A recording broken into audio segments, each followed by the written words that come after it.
Let's get to it, man. Another episode, another edition of the Knowing is Knowing podcast. As always, I didn't think I was gonna go back to doing interviews, but my grandma has inspired me to go back to doing interviews, man, with people that I consider dope, and always have something to bring into the world, but also really involve or indulge in deep conversation. And this person I got today, man, he's like a little brother. I used to call him my son, but obviously we are we're actually cousins. I keep forgetting that.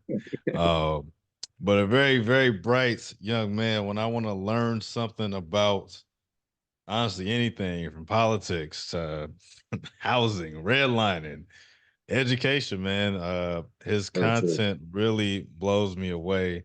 I know it's just the beginning, man. He's actually, even though it's not done yet, it's not done. It's gonna happen. He is going to do the audio version of my book, um, or books at this Hmm. point. Honestly, I got another one to tuck, but books. And so my good brother, man, Caleb Hughes, man, how are you Thank you. doing today, man?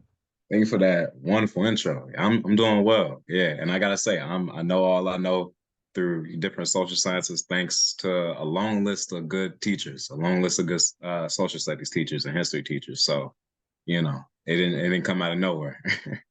I don't know, man. I mean, I know you want to give people credit, man, but it's hard to say. I'm interested in.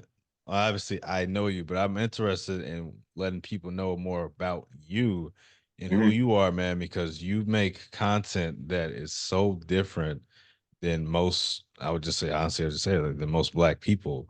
Yeah, Yours is very driven in education, history, but it's done in such a great storytelling way that is easy to follow along. So right. what got you to this path, man? What created these layers of interest? We can dive into more of the interests, For but what sure. got you into wanting to kind of, tell your vision and kind of tell, history and these things, on social media? What got you into that? For sure. Good question. I mean, honestly, since I was even little, my Uncle Billy, he used to call me little professor. I always just like to be explaining shit. Can I No, for curse on real. here or Yeah, yeah, yeah. It's okay, good, cool, cool, man. cool. Free Yeah. platform. I used to always just love explaining shit. I'm just naturally very curious. I mean, if any asset is, my that's probably my greatest asset is just how naturally curious I am. And thankfully, I was put in positions where I was kind of forced to think very critically about my surroundings. I went to schools like New City School that was very, focused on teaching nonconformity. They're always like, you need to think outside the box. Some people will call it kind of like a holistic way of teaching. Some people will call it, focusing on critical thinking, and it was both those things. Some people will call it derogatorily, like a school for hippies, like a hippie school. They're just trying to teach, like some alternative methods. But as we've seen with the way that I think a lot of our collective psyche, has grown and matured. I think we're realizing a lot of people are finding, information from different sources, and we're seeing the value of not necessarily thinking in a mainstream way. So my background definitely, set some of that up for me. And for me, when I make my content and videos, just the way I think, I always try to. I think because of my background, I have a very diverse background. As far as the types of people I'm around, um, especially with black and white people, but even beyond that, on a race level, on a class level, on an education level. So because I've had to occupy what I read this one text in this Wiz class I took. Actually, it was an intro level Wiz course, and I think it was La Frontera, the Borderlands, or something. Let me pull this up real quick. You can cut You this part good? out, but this is That's all important. good. Anzaldua, I'm definitely saying it wrong. Gloria Mhm. Anzaldua, and basically it's called La Frontera, Borderlands, and basically, I read like an excerpt of that for this Wigs course, yeah, and how that relates to how I think and how I approach my content is that she was talking about how some of the people that can like you can see a lot when you're at the border, when you're at kind of like she says the border or convergence or like the intersection of different things. When you're like when you're on the outside looking in, sometimes you can see the inside, clearer than what the people inside of it can see. And me, being like growing up in a lower middle class in, income background, and growing up in a mostly Black community, and then going to like different PWIs, private white institutions, with lots of money, with some with not so much money, than others with lots of money. And then those each having its own kind of like diversity in some ways. Some of them weren't diverse in class, but they were diverse in race, or where people come from. And basically what I'm saying is, when you are forced to kind of like think think outside of yourself, of course, that's the most basic.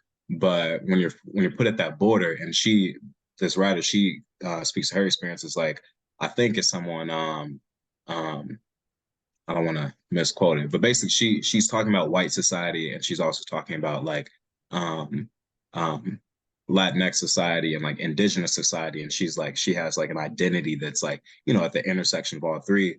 And plenty of people have studied this. I forget her name. I want to say it's Kimberly Crawford. That sounds kind of right. The lady, the Black woman who put, I know you see Pupiana, the Black woman who coined intersectionality.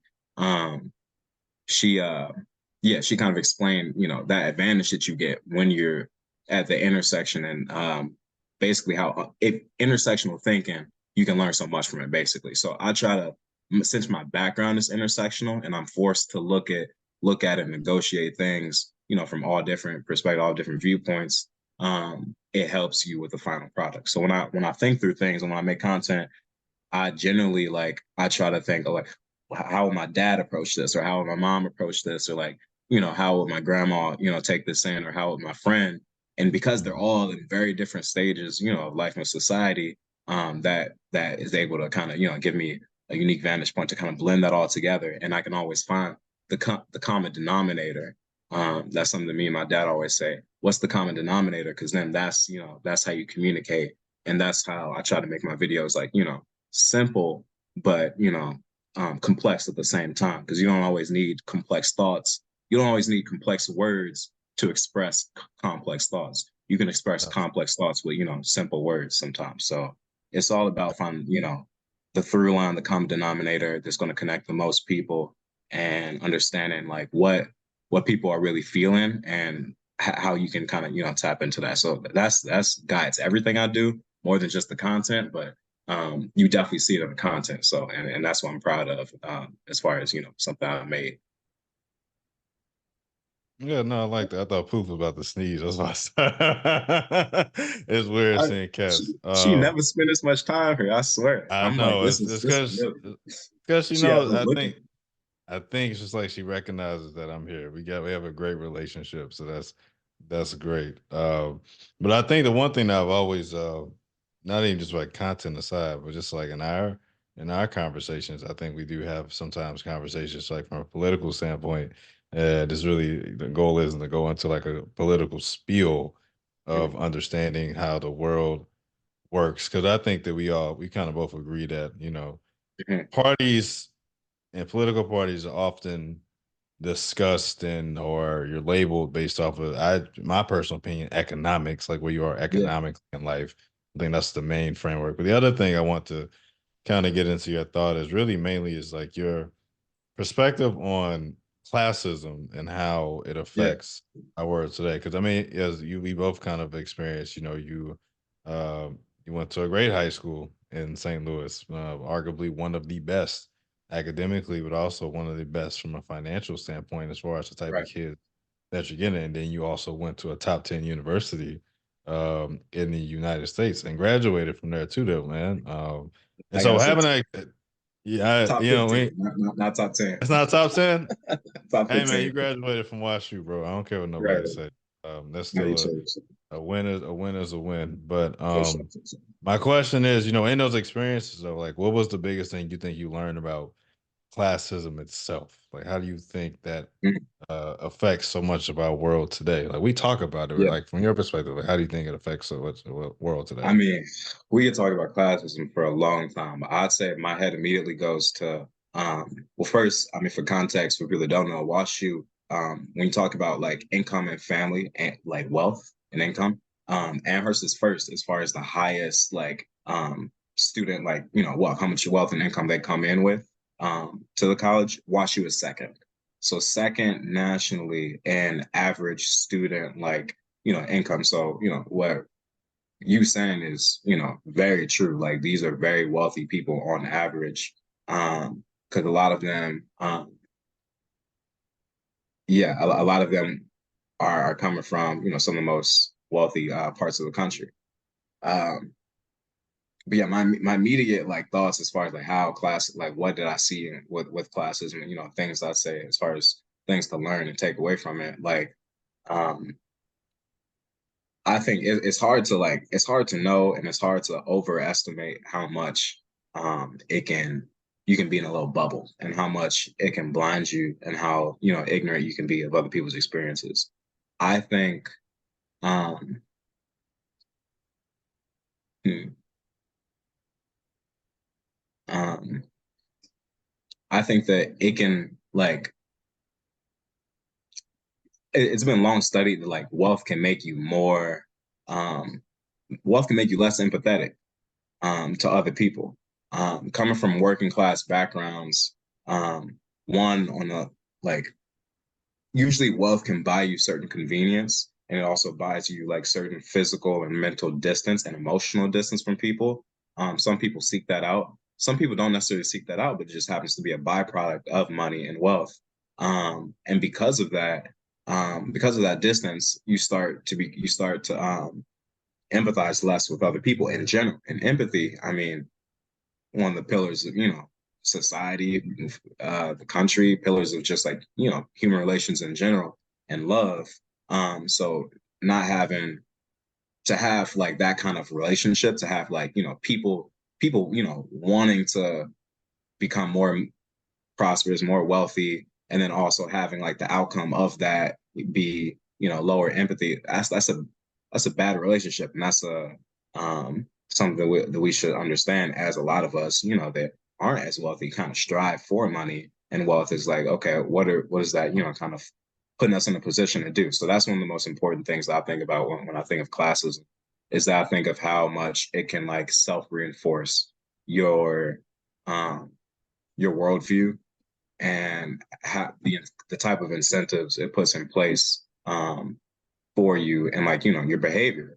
To give like a hard example, I made one video and I was talking about how there was a study where they were tracking like eye movement of like, you know, people from different classes or different wealth incomes, and people of people that were more wealthier consistently looked at other people less, just in general, just looked at people less, looked at, you know, the homeless person less, look at, you know, other people less. They're just like they're more tunnel vision, whereas people that earn less were or had less wealth were like we're looking at other people more. You can make a lot of, you know, assumptions based off of that, but I think it's a pretty easy and safe like understanding that that's not a good thing. You know, like eye contact for a lot of people, not everyone, not every society, but for our society, eye contact is important, and it also is just like it's it's a marker of like I see you, I acknowledge you exist. You know, it's the base of anything else. Before you even talk to someone, you know, you're looking at them. Um, and I don't know, that's just like that's one small study, That's one one. small Yeah, indicator, but it shows you a lot, you know? And our intuition kind of already knows that, but that's just like one kind of hard example for you. I could definitely think more about other things I've learned from classes and just being at WashU. I mean, I think that another thing, everyone likes to think of themselves as middle class. I feel like that's a running joke. Like that you see, like everyone, like people could have like Moncler jackets and, you know, AP watches and like, oh yeah, I'm upper middle class. Like, no, man, you're in the 1%.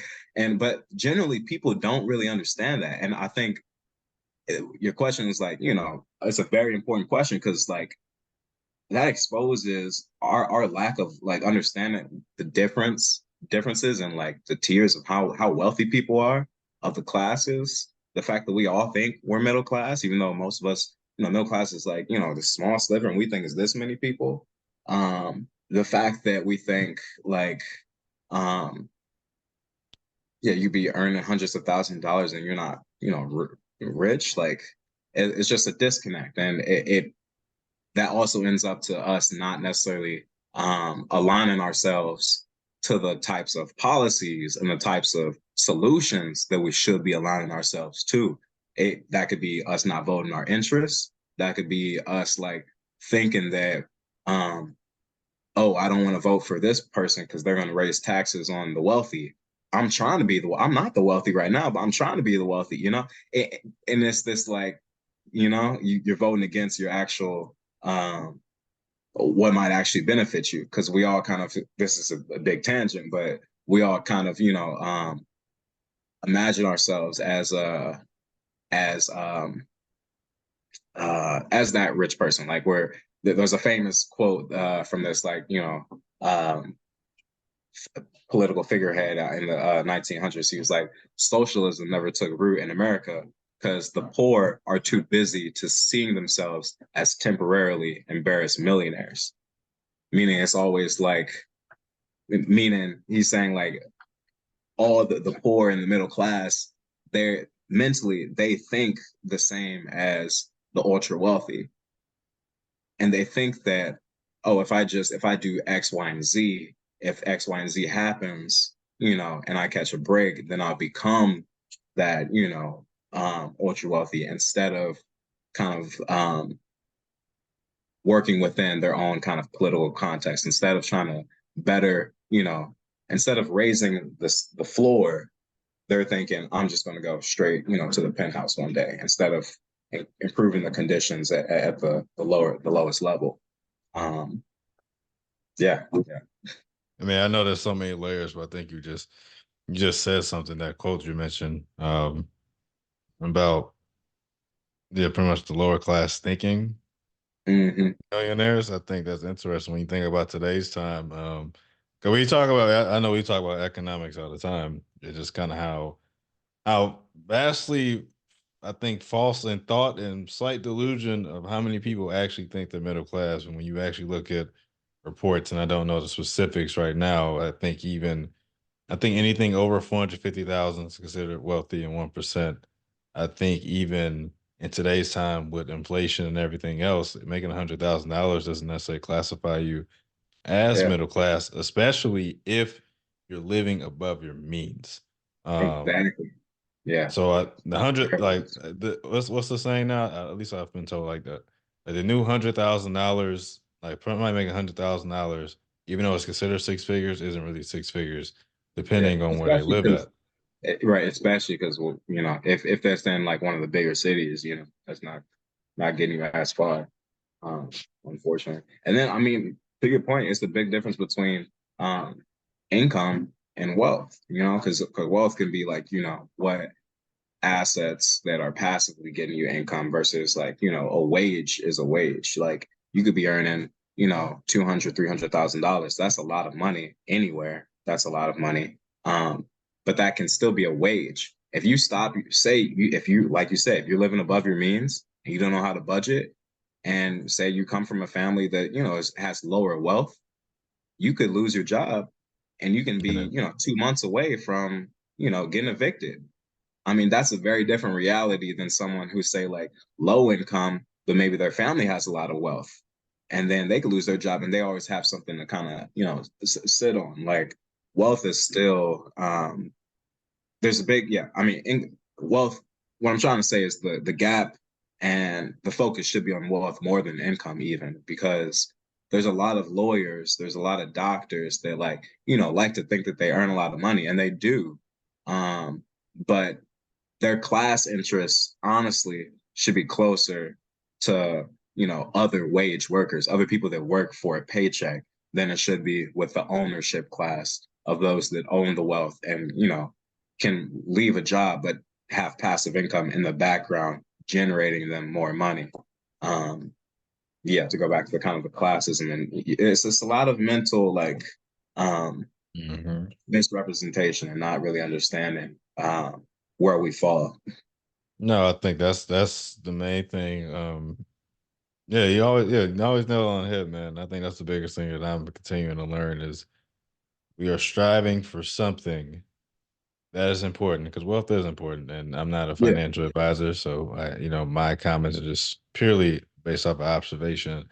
yeah, Uh, I always say that our biggest issue, I think, not even just from a black perspective, but like a people perspective, is that we're often more consumers than we mm-hmm. are owners. You know what I mean? So like Yeah, if we do take it from a race perspective, like black people in America, absolutely. they statistically are usually the larger consumers or one Yeah, of the largest consumers.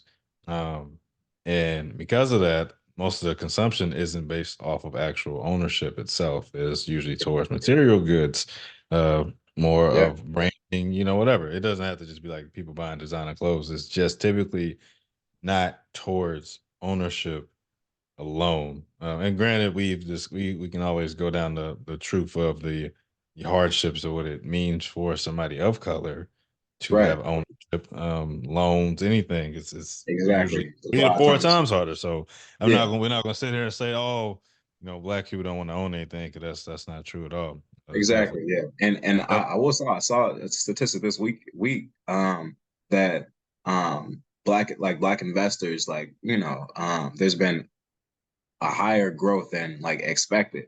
And us invest, especially the youth. And I'm not surprised because when I look around me, I see a lot of that initiative, and I see a lot of us that have felt like we've been denied that because we have. And I see a lot of like people like me and you, and my friends that are like enlightened and seeing the path um, that having some type of wealth and investment offers, and to be more financially literate than often our parents are, and kind of ushering it into that new generation. So I do think some positive things are on the horizon, especially for us. I think the consuming part and trying to live within your means, that's the tough part, I feel like, for everyone. It's always gonna be tough though, because inflation. We can't. Yeah. Inflation is at an all time high in every area. So, uh, that's not Inflation is something. one part of it, but also just like, to me, like advertising is the other thing. We see, I think I saw some statistic like the average American sees. I didn't even know how this was possible, but like when you really think about it, it makes sense. It says something like 10,000 ads a day. Uh, That insane, oh, right? But like when you think about it, billboards, logos, just like if you walk outside, you see so many things. And like, I mean, we live in it, so it's like we're accustomed to it, so probably a lot of it sips past the subconscious. But I could believe something like that. I mean, so much. And what I'm getting at with that is so much of like desire for what we might want is fabricated. It's fabricated. We don't really know what we want. I feel like we are kind of spoon fed, through corporations and things, of like what we should want. And capitalism and consumerism, that, I mean, our economy is kind of capitalistic, obviously, but it's very consumer driven, and all that consumerism is really led by a feeling of insecurity. A lot of times, I feel, because the most potent consumer is someone that's very insecure. Because what do all advertising try to do? It's try to convince us you don't have something right now, and you need this to satisfy you, whether it's food, whether it's entertainment, whether it's a beauty product, whether it's a business trying to pitch you to be a business person. Like it could get meta, like it could get a little abstract, but like it's always pitching you something of like you need to reassess like what you have right now and not be satisfied with it. mm, I think that's why I remember I talked with it's a bit of a tangent, but I talked with this one urban design TikToker, social, media content creator. And she did a lot of urban design stuff. And she was saying like, um, the nice thing about parks is like you can't monetize it. And there's all these like, when you like you can sell certain ideas of like, oh, let's make this like area walkable, let's make this like outdoor mall, this village or whatever. But the things that get traction are the things that like, okay, how can I make money off of this? Some of the nicest things in life, you can't make money off of, like having a park, like having like, things for people to like kind of unplug and like detach from like, you know, things and materialism. Those things you can't commodify, you can't make money off of. So we see less of it in our society because our society, like I said, is so focused. How can I make this person spend some money on something? Mhm. Um, Unfortunately. I don't know. That's the harsh truth. But let's man, it was more so like I was curious to know, like, for somebody I feel like that's into politics. That's what I was Mhm. getting to. Into politics, uh, what do you think is the biggest issue regarding all the various parties and their stances? Like I mentioned, we both agree that most of these people and their stances are usually typically either based off of how they were raised or a financial piece. And I was just curious to know, like, how you think that creates a lack of solutions to all these various problems in Yeah, America. Okay. yeah. I say obviously big question, but I'd say the pound for pound biggest thing is just it's addressing inequality, it's addressing class, um, it's addressing differences in opportunity, um, which is all come down to kind of, you know, the hard economic condition of people.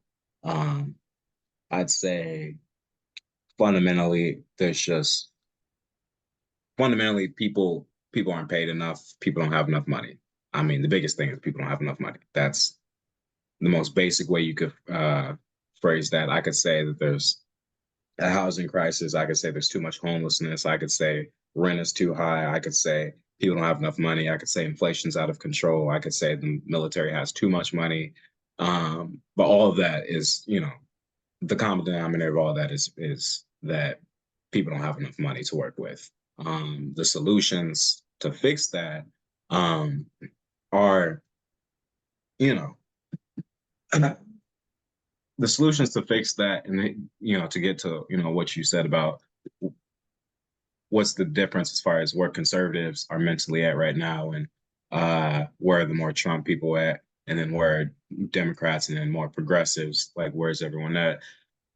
I think everyone, I think everyone in the room, metaphorically speaking, understands the issue that people don't have enough money and people don't have enough resources, and that economics are not, you know, the hard economic facts like aren't good. Things aren't working. Um, I mean, generally speaking, like, you know, the past 8 months or whatever economically haven't been that bad. It's not that we're in a recession or anything. I'm just saying, like, and it's not that things haven't been worse, like, you know, 4 years ago or anything. I'm just saying that in general, people don't have enough money, people are strapped for cash, yada, yada. And everyone in the room understands that. But people's solutions for that are very different. On the right, um, the Trump types, essentially what they're preaching, and a lot of what I'm saying is obviously, you know, from my own research and study, but a lot of it is from a book in particular, Capital and Inequality, by this very renowned, very well regarded, like French economist Thomas Piketty. He had originally wrote this massive fucking book. I'm talking like 1,000 pages. It was like a research book, and it kind of going into like the quantitative stuff and like, you know, math and economics and stuff. That was back in 2014, and it was called Capital. You know, like old fashioned, thick ass economics textbook, nitty gritty numbers and shit. Um, and it was a long ass way, 1,000 page ass way of saying, look, in general, capital will tend to fuck up things. Capitalism will tend to fuck up things. Meaning, capitalism, you know, you hear it all the time. One quick way to understand the core of it, even though it's many things, the core of it is that it's trying to direct capital, people with machinery, people with lots of money, people with lots of assets, people lots of resources, give them essentially the reins on our society and let them create things and then let the market work everything else out, um, roughly speaking. So basically, this big ass book says capital, um, in the long run, meaning, you know, over the course of decades, over the course of centuries, will tend to grow faster than anything else. And what he's saying is capital will grow faster than the economy in general. So basically saying wealth a small minority of wealthy people will become stupidly rich. So he's essentially saying in 2014, the Bezoses, the Gates, like ultra billionaires, ultra wealthy people will become extremely wealthy way faster than general society will do, will like progress. And he's saying all of that will happen under the best case scenario for what we call capitalism. So basically, it was kind of a cat's out the bag. Here's this very academic person, very like at that point central, like kind of centrist, like not a socialist, not like not on the far left, not on the far right, but a centrist academic. Supposedly, the most objective person, most moderate person in the room, essentially saying shit's not working. It's not going to work. We need to drastically change things. So centrist calling for radical solutions is essentially what that book was. And within the academic community, obviously it's very insular. That's why, no one's heard of this book. um, that was a very popular thing. Fast forward to 2019, he creates a successor to that one called Capital and Ideology. That one I've read. That one's like 1,100 pages. Also thick as shit, but it's more about the solutions to that issue of hey, capitalism isn't working. And he talks about, he essentially takes progressive stances. He's saying, yes, we need to tax wealth at a higher rate. We need to tax the ultra wealthy at a higher rate. We need to close all these loopholes that corporations and businesses, take advantage of to not have to pay taxes, to not have to pay workers, to not be competitive, really. Yeah, he takes progressive stances. Those are the solutions he offers. He talks about universal basic income and all those kind of things. And at that point, nowadays, those kind of things within the academic setting are kind of like well respected and taken and seen as pretty popular. Um, Basic income has been an idea since Martin Luther King came. He didn't come up with it, but like he was a big proponent of it in the '60s. And Talking um, about universal basic income. yeah, exactly. That was What are something your that thoughts? What are your thoughts on that? I'm sorry. Like, what are your thoughts yeah, on you're that cool, since you're cool. you're on this topic? Who's the guy? I cannot think of his name. Andrew Yang. Yes, Andrew Yeah, Yang was the one that kind of presented that in the last running when he was running for yeah, office. Do and he you got it. actually think? Do you actually think that would actually make a better economy? Yeah, Absolutely, a absolutely. So substantial amount of the the, money. You said yeah. the stimulus checks were the the precursor or the preview for that. The economy did well with stimulus checks. People will tell you, people like stimulus checks helped ordinary people in a big way. Um, and honestly, a lot of academics, on at least on the progressive side, were kind of pissed and disappointed that that wasn't just continued indefinitely. Honestly, because the political will was there for it. A lot of these things, like a lot of economics, there just has to be a political will to do something, and then things will get done. Like there's nothing like popular support. If people popularly support something, it will tend to get done.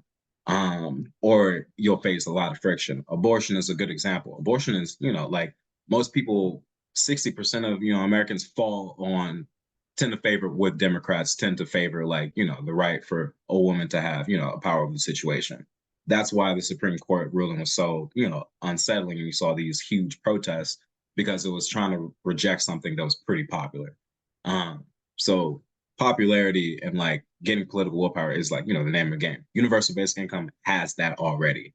um at this point you just have the ownership class that is more against that, because that I mean that's less of the pie for them essentially to control. But to go back to what I was talking about with the book, to answer your question as far as like what the solutions are, um to that issue that I outlined, that I think everyone understands, that people don't have enough money and people are struggling economically and there's not enough opportunity.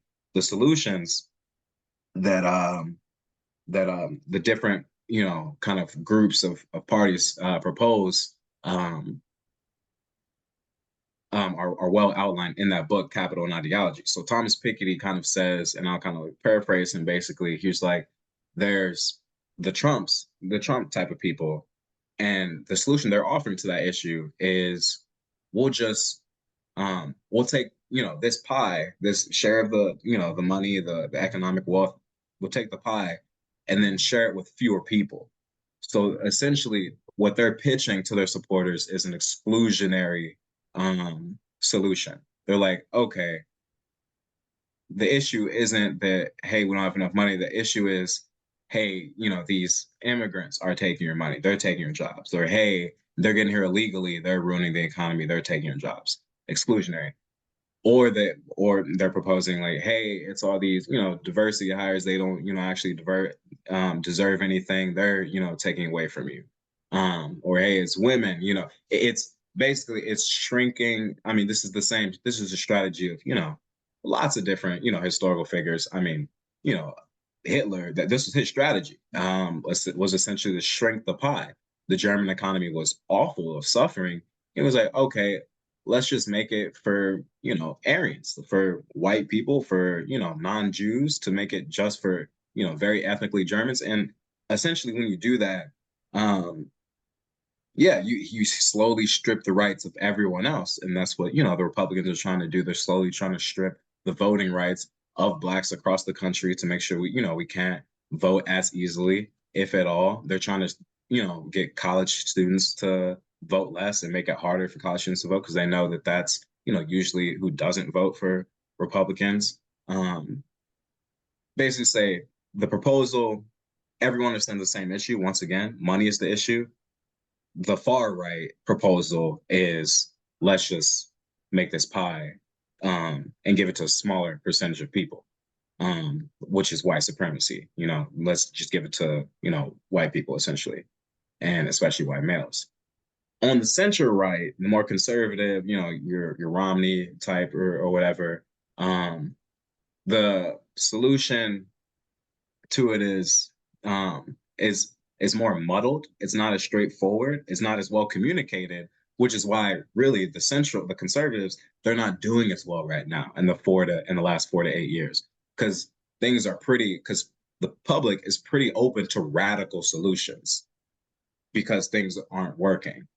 So I mean, that's how you get Trump. That's how you get Bernie. That's how you get AOC. That's how you get Biden. Who started as a centrist, but Biden's essentially absorbed, pretty much all the economic, policies of, the far left, because he's been forced to, because that's what, people have appetite for, that people want radical solutions. Yeah. So that's why the central right, you don't really get a clear message of what their solution to the issue is.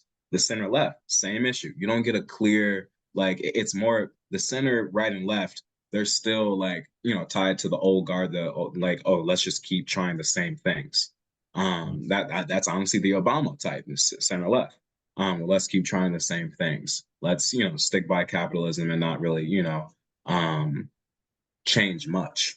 Um, and that's why they're not doing as well, because their message is diluted. The far left, you got what I said earlier about, universal basic income, and ultimately that's inclusionary. So we talk about diversity and inclusion all the time, and equity, and that's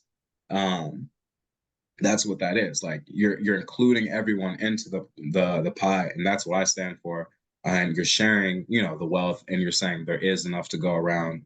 We can afford to do things like universal basic income. We can afford to, you know, give um, all kids better education, can afford to pay for people's health care, and can afford to, give, say, like parents, equal parental leave for whether you're the dad or the mom. And yeah, and that all creates a more secure emotionally society, and a more economically secure society. And it, like I said earlier, it raises the floor so that there's less pressure, so more people don't feel like they need to do extreme things, and honestly kind of adopt, like, delusional thinking. Like, so you see all the grind, the hustle culture, the grind set, like, tunnel visioning in on trying to make it by any means necessary, and essentially living like pretty shitty lives based on this one, dream or delusion of like making it very big, because because you have so far to fall. People are more insecure. So that's, and I'm definitely in line with the far left and progressive, and some will call it the socialist side. And I mean that is what this is. So like these are all those are socialist policies. Like universal basic income is a socialist policy. Um, as in it's just like for, everyone in society in general. Ooh, okay. That was good. That was a lot. I almost went down the wrong pipe for a second. And there's a lot. It's a lot that you were saying though that I definitely think makes sense. And obviously, if people see this and whatever they have, people are gonna have responses. I would challenge anybody that does listen to this to really have an open mind and heart. Please do not try to be defensive in your views because that's what often creates these problems. Is that people are so Yeah. stuck high on what they think. It still goes back to the idea, and regardless of what people think about America itself, it does often try to attempt, from an advertising standpoint, that it is a melting pot of Yeah. opportunity and obviously diversity and things like that. Obviously, we have stances and thoughts, but Yeah. it's the truth that, yeah, I think that these are the best ways to learn these things is to actually sit down, actually learn, actually understand. So I definitely commend you for taking the time to read 1,000-page books, 1,100-page books on the economy, because I do think that is one of our downfalls as people that we do not take the time to understand how all this works. That Yeah. we get so caught up in what we either been taught or what we think, and use it as our face value to determine our future. But again, goes back to what I think about political stances and views. I think depending on where you are financially will definitely determine the type Right. of stance you will want to have represent you. Now, you may not necessarily agree with the leader of that Right. movement. But if they are doing what's in best interest for you, you're going Yeah. to rock with it 9 times out of 10. I do have a final question for you because I feel like you shared so much. I think there's so much that we can always dive into. This could definitely be a Joe Rogan style, 2 hour jump. stylish episode where it's like 4 hours of Yeah, uh 4 hour one. Damn. 4 hour ones. I'm sure he does. Yeah, he definitely does. I think Kanye's is almost 4 hours. But I'm curious to know because remind me, you're 20 through 23 as of yesterday. 23. Yes, happy That's the birthday thing. again. And so since there is a 5, 6 year age gap between me and you, um, I am curious to know what do you think about the next wave of young leaders? What do you think Mm. that they are going to stand for? Because even though we are close in age, I think that Yeah. you all have a little bit of a more radical stance than we do. And I'm just curious to know what do you think will be the biggest stances that y'all will want to stand on moving forward as far as cultivating the ideal society for Right. us as I mean, people.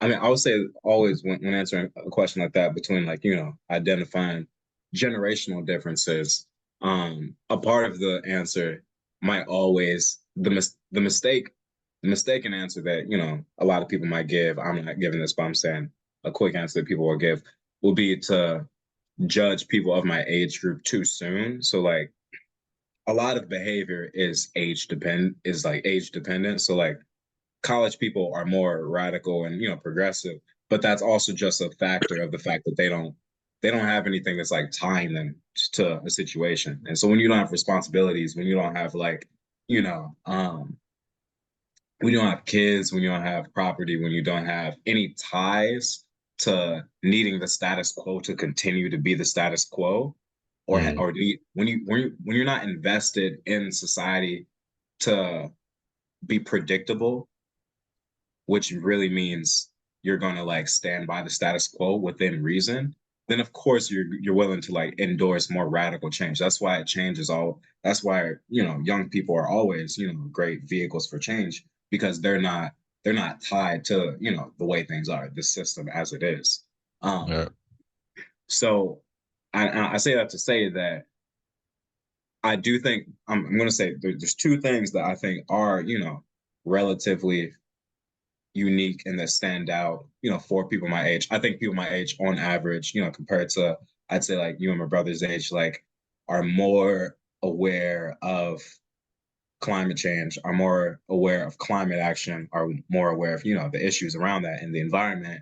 And I'd say that we're also, I just a hard fact of, when we're, born and when technology and social media and personal devices, emerge, naturally we're folded into the digital world more than, anyone else. So like those are hard concrete things that I think are different. Our appreciation of how bad climate change can be and our ability to use and also just understand the digital world and digital media. It doesn't necessarily mean we accept it more. It just means we're like more embedded within it because we've grown up with it for longer and during our like maturing periods. Mm. That's why I think it's like definitely different. I think everything else, as far as our appetite for like, radical change, our appetite for, you know, I mean, also another hard example is we've existed in more diverse settings, I'd say more than your guys' generation, because we've had, I mean, we're just further into, I mean, segregation has on desegregation. I mean, yeah, desegregation has only been, around since like what, the 50s, 70s or 50s, really so yeah. 80s, really. As far as when it like really, kind of kicked into effect. So that's um so every 5 years it makes a difference. Like my little cousin who's, 12, like I mean no, she's 14, like she's gonna have an even more diversified background than I would. That's just a world that she's gonna be even more familiar with than I would, and me more than you. Not that, but that can always go backwards.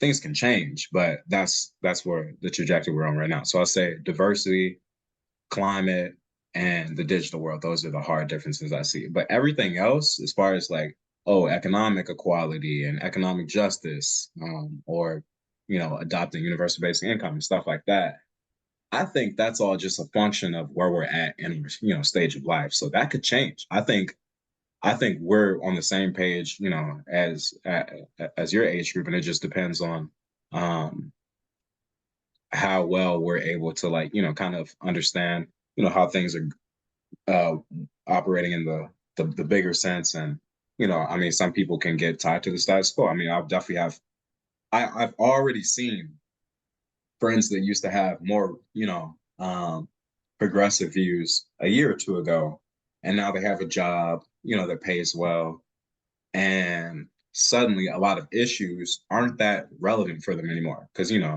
having a lot of money, can iron out a lot of issues to where, yeah, things might suck, but you are kind of insulated from that a little bit. Um, so I can already see them developing into more conservative people over time. And I'm like, okay, in 10 years, I could, when you have kids, when you have property, I can see you being a much more conservative person than you were at your age right now. So that's something I can already kind of, notice, to answer your question. But I do think in those three things that I said earlier, those are things that I think are definitely different, and that those will be a lasting change even as we get older. I think those are things we'll always kind of keep in mind.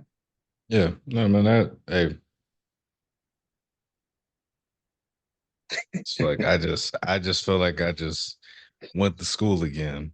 But you always seriously though, man. I always say this. I mean, I'd rather have saying this on camera, off camera. I mean, I always feel like with you, you remind me how much more I gotta learn. And I'm somebody who already likes to learn, but you are in a different you learn the things you learn about, I recognize I still have an ignorance with, and I haven't taken the time to really divulge into. And it doesn't mean I don't care about it. It just it reminds me that there's always more to learn. So I appreciate the fact that you are so driven in your cause of learning and making content and being informational, and more so just being yourself, man. I think For sure. that's the biggest thing that I've always respected about you, just making the content you make. You can easily go into the route of doing what's in the trends and all that, Yeah, man. And I think to be, again, a black man that makes, I would like to say, educational and historical, educational and economic content with so much data and research, man, you have to gotta give credit what is due. And I thank you. just want to let you know that I appreciate that, man. But for those who do not know you, as far as your social media, where can people find you? For sure, for sure. So I'd say TikTok. It's just my full name, Caleb Hughes. Um, CalebAkenHughes. Same with Instagram, and then LinkedIn as well. Um, It's been everywhere. and yeah, there's a couple projects I'm working on. What I made mean, I you think what made you change the name, man? 'Cause I remember I swear it was like Observer, it was Observer Over Thoughts, right? Yeah. oh, it was that for a minute, but basically, because you know me, I mean, if I would like to be, like an educator or maybe run for for office one day, and Definitely can see that. both of those things, I would benefit from having like a better name recognition. So like, why not get my name out there from the jump? I just figured for the types of things I want to be doing, it would be better if more people knew my name than less knew my name. So it just made sense. I was like, dang, I was looking up his content. I was like, when did Caleb change his name to his name? And for somebody who uses their name for content too, I get it. It's like I always say the best way to people to get to know about you, man, is just to know who you Yeah. are and know your name, man. All the other At least stuff. that's a personal level, and I feel like Yeah. people respect that. I saw some tweet the other day. I don't even be on Twitter. I saw a screenshot of a tweet on Instagram, and somebody was saying the future of like influencing, the future of like social media won't be influencers; it'll be educators, and I really do believe that because when I hear people talk about like, oh, I was on TikTok or oh, I was on Instagram, I hear people say, oh, I learned this thing on this platform. And I think that's really telling. Or I hear like, oh, I saw this funny thing on this platform. So I think humor and teaching, I think the lane that me and you are in, like that's a like people respect that. And that's a very, um useful thing. Like we all want information, we all want to learn. So Yeah. thank you for, making this podcast and doing what you do as an author. Hey, brother, you've been around for a while, man. You know, this ain't. I've been doing this for a couple years now, man. So I feel like I'm finally about to start hitting my stride. So again, we just trying to do something positive, man. Do something positive, but also show the talented people that I know, and hopefully get a chance to meet more talented people at some point because of that. That's the Yeah. biggest goal, man. I think that's and this last thing I do for wrap up. Like that's the biggest thing that I was learning when I brought this back. I was like, man, what was working? I was like, man, interviews were working. I'm like, people, I had to kind of get back out of my own way because I think I was so big on I want people to know me. Like I want people to know Yeah. me, what I got going on, Yeah. and I still want people to do that, but I'm like, man, like you also know all these dope individuals, man, that have It can be something a to balance. present. Personally, I love the balance, honestly, because I want, Yeah. to know you. And yeah, I think both. Yeah, I had to tell myself that. Honestly, literally after interviewing my grandma, I was like, you gotta go back to interviewing people again, man. And I was I recognized I was a little stubborn about that. I'm like, but it's helping people helping you, man. You know, it takes a village to make these things grow and to Absolutely. expand, man. And usually the best pods are with interviews. Can't those be the best ones. The best ones. Learn something new again. People can learn about so much just with you and anybody else to come along, bro. So I appreciate you, man. This as always, this has been a great episode. Make sure you subscribe to it on your favorite audio platform. Check this out on YouTube. Follow my brother on his social media pages. And as always, I will see you all soon. Till next time, peace.